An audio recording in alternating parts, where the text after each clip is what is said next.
शेती आणि निसर्गाचं नातं हे तर आपल्याला माहीतच आहे.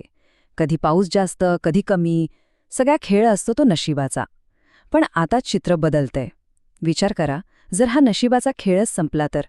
आज आपण याच नव्या बदलाविषयी बोलणार आहोत, ग्रीन इंटेलिजन्सबद्दल. हे तंत्रज्ञान महाराष्ट्राच्या शेतीत एक मोठी क्रांती घडवतंय. विचार करा, एक असं मशीन जे तुम्हाला अगदी बरोबर सांगेल की पेरणीसाठी योग्य वेळ कोणती, पिकाला पाणी कधी द्यायचं किंवा खत कधी टाकायचं. ऐकायला कदाचित हे भविष्यातल्या गोष्टीसारखं वाटेल, पण हे आता वास्तव आहे. याच तंत्रज्ञानाला नाव दिलंय ग्रीन इंटेलिजन्स. सोप्या भाषेत सांगायचं तर आर्टिफिशियल इंटेलिजन्स किंवा AI वापरून शेतीमध्ये अचूकता आणणं. प्रत्येक गोष्ट वेळेवर आणि मोजून मापून करणं. यामुळे काय होतं तर पिकांचा अंदाज बांधता येतो आणि साहजिकच नफाही वाढतो. शेतकऱ्यांच्या समोरची जी अनिश्चितता आहे ना, तिलाच एका मोठ्या ताकदीमध्ये बदलण्याचं काम हे तंत्रज्ञान करतंय. बरं, हे सगळं कागदावर ठीक आहे, पण प्रत्यक्षात कसं काम करतं? चला, हे समजून घेण्यासाठी आपण थेट बारामतीच्या एका शेतात जाऊया, जिथे ऊसाच्या शेतीत एक जबरदस्त बदल घडलाय. तर हे तंत्रज्ञान काम कसं करतं? अगदी 3 सोप्या टप्प्यांमध्ये. पहिला टप्पा, शेतात लावलेले छोटे सेन्सर्स माती आणि हवामानाची सगळी माहिती गोळा करतात.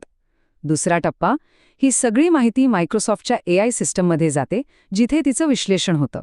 आणि तिसरा, सगळ्यात महत्त्वाचा टप्पा, शेतकऱ्यांच्या मोबाईलवर एकदम सोप्या मराठीत अलर्ट येतात. जसं की, आता पाणी देण्याची वेळ झालीये किंवा या खताची फवारणी करा. बघा किती सोपं आहे. आणि याचा जो परिणाम झालाय तो तर खरंच आश्चर्यकारक आहे.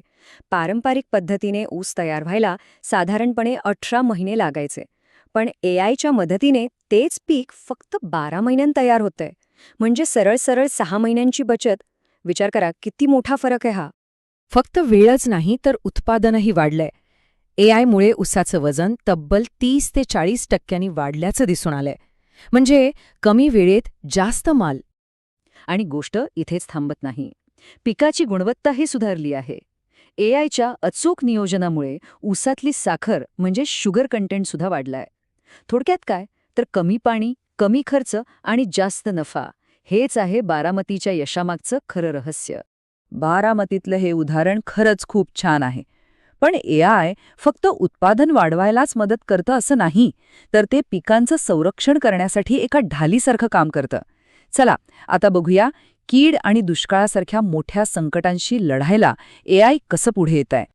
आपण विदर्भाचं उदाहरण घेऊया. तिथे गुलाबी बोंडअळीमुळे कापसाचं प्रचंड नुकसान होतं.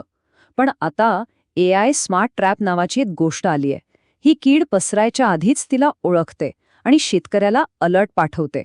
त्यामुळे अगदी योग्य वेळी फवारणी करून मोठं नुकसान टाळता येतं. आता मराठवाड्याकडे वळूया. तिथे दुष्काळ ही मोठी समस्या आहे. सुखारक्षक नावाचं एक चॅटबॉट आहे, जो सॅटेलाईटवरून मिळालेल्या माहितीचा वापर करून दुष्काळाचा अचूक अंदाज देतो. त्यामुळे पेरणी कधी करावी, कोणतं पीक घ्यावं हे निर्णय घेणं सोपं होतं. आणि ही सुखारक्षक प्रणाली किती प्रभावी आहे बघा. ती तब्बल 4 आठवड्या आधीच दुष्काळाचा इशारा देऊ शकते. विचार करा, शेतकऱ्याला आपलं पीक वाचवण्यासाठी, नियोजन करण्यासाठी मिळालेला हा 1 महिन्याचा वेळ किती महत्त्वाचा असेल. पण आता एक महत्त्वाचा प्रश्न येतो. हे सगळं तंत्रज्ञान तर भारी आहे, पण ते आपल्या सर्वसामान्य शेतकऱ्यांपर्यंत पोहोचणार कसं? चला याबद्दलच जाणून घेऊया. हे सगळं ऐकल्यावर अनेकांच्या मनात हा प्रश्न नक्कीच आला असेल की अरे बापरे, यासाठी तर मग महागडा स्मार्टफोन हवा आणि खूप शिक्षणही लागेल, नाही का? तर याचं उत्तर आहे अजिबात नाही.